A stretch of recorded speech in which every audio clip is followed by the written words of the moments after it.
Hi everyone, welcome back to our channel. Today in this video we are going to see how to fix Eero Pro 6 flashing yellow light, internet issue, meaning and quick fix. A flanking yellow light on your Eero Pro 6 means the device is detecting an unapproved power supply or that a soft reset is actively in progress. It does not directly indicate an internet outage from your internet service provider ISP, but the wrong wattage will stop the router of power and kill your connection. Fix 1. Use the original power adapter. Verify you are using the official Amazon Eero USB-C power supply that came inside the retail box.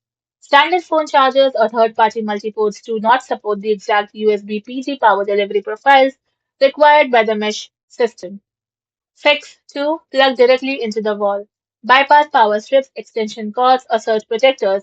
Faulty strips restrict stable electrical currents, prompting the Eero to throw a low wattage yellow warning. Fix 3. Execute a manual soft reset.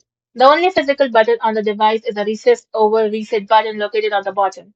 Holding this button for 7 seconds soft restarts the network, while holding it for 15 seconds perform a full factory reset. The device will reboot, turn blinking white, and then settle into a stable solid white light. When the light changes color. First, stay solid red.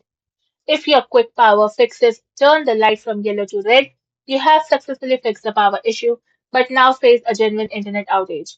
Unplug your modem for 2 minutes, plug it back in, and then connect the Eero. Blinks blue. If you hold the reset button down too long, over 15 seconds, you will accidentally trigger a hard factory reset. If this happens, open your Eero mobile app and tap the plus icon to add the node back to your network.